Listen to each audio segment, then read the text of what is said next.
Step inside the world's most haunting love story. It's Masquerade, a reimagining of Phantom of the Opera off-Broadway right now in New York City. Here's Beth Stevens with another edition of Building Broadway for us.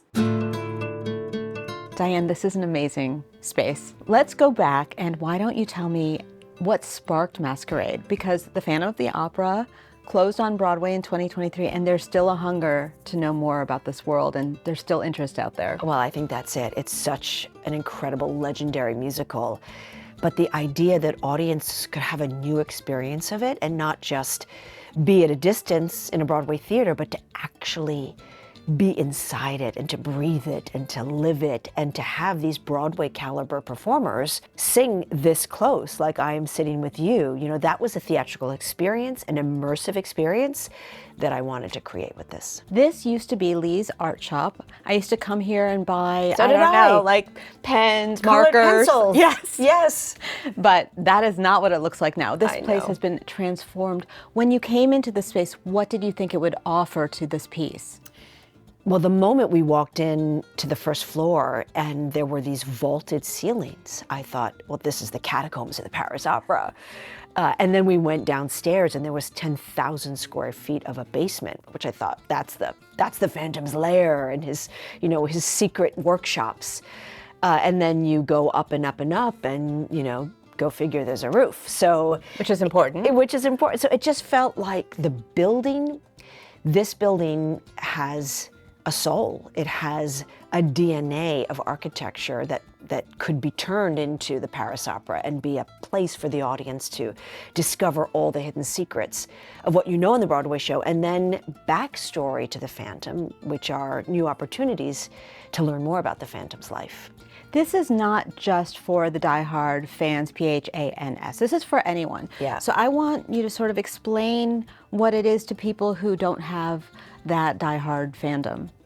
If you've never seen Phantom of the Opera, this is your opportunity to experience this incredible musical, but more deeply, more intensely, and in a more fun way than the traditional Broadway experience. And I think this show is opening a door for a whole new way for audiences to have experiences, which is what we're craving in our lives. Is when we go to the theater, we want to feel it. We want to be in the theater because we want that live experience. And a show like Masquerade puts that at the forefront. But also it's really intimate. You are face to face with these actors. Yes. So tell me about how you're having to use your skills both from the 30,000 foot view and then that close intimacy. Yeah. Well, when I thought about the opportunity to work on Phantom in this immersive environment, it was this invitation to imagine the spectacle of that show, but to put it into the architecture of a building where an audience would walk room to room and have the opportunity to actually be in it. Almost like you're stepping into a film of it. I mean, you have to understand, this is not just, I'm watching the Phantom sing to Christine. He's singing to Christine and then he looks at you in the audience and is looking at you in the eye and might reach out and just Oh my God. touch you as they walk by. And it's funny, I come to the show now all the time and the people I watch are the audience because the audience are so alive here and I just see their jaws drop because it's the unexpected, it's the adventure of it, it's the music of it, it's the talent of the cast. You are walking to Andrew's music. You are seeing action in a staircase. The show never stops. There's no such thing as like, okay, now you're off stage, that's the wing. It's everywhere is the show. So it's not just the performers, it's the crew, it's everybody working on the show. It's an invisible networking here of an extremely complex, precise Swiss watch that for you, the audience, feels completely invisible. Let's talk about the technology, the control room, the way that you're getting all of this sound design, everything to work. Yeah. And you have these different audiences coming in per night, in Yes. different pulses. So you have a lot of people that you're taking care of. Yes. I can't even imagine how you put all this Nor together. could I when I started this. Let me tell you, everyone was excited to be part of this because they knew we were breaking theatrical ground and making some kind of crazy theater history here, and the audiences that come are part of that theater history. And so we had to create technology. There was technology that was invented. What exactly was created? The computer programming to drive all of the music across 6 floors simultaneously. There is a computer technology that is live mixing all the audio on all the mics.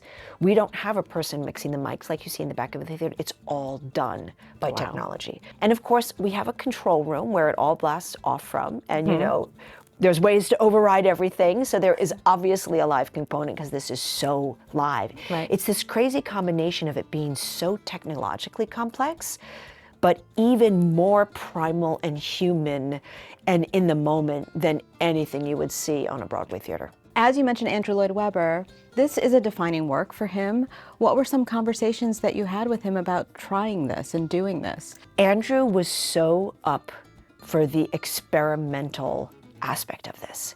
And I think it's a tribute to how out of the box his thinking has been as an artist. If you really look at his work, he was always pushing boundaries. And I think we tend to think of Andrew now as sort of, you know, the Andrew Lloyd Webber, who's, you know, the instant hit maker. But he obviously made hits, but he was so theatrical in how he thought. And when you think about Phantom, the DNA of it being immersive is in the original. I mean, from the moment that chandelier resurrected on the stage and flew out over the audience. So he really was totally game for doing something new and actually driving the whole experience through the viewpoint of the Phantom.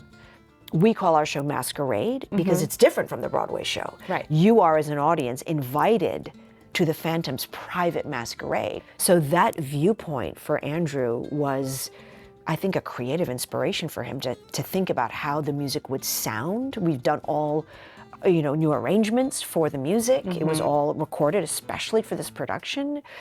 There's new music that is debuted in this production at the Carnival, where we learn how the Phantom grew up as a sort of sideshow freak, which is a opportunity for us to gain more empathy for what he went through and to understand the trauma he's lived through. So Andrew was always saying to me, "Tell me what you want, I'll do it." I mean, he was an incredible collaborator. A true creative mind. A true creative mind. So what's been the most satisfying part of this process for you as a director?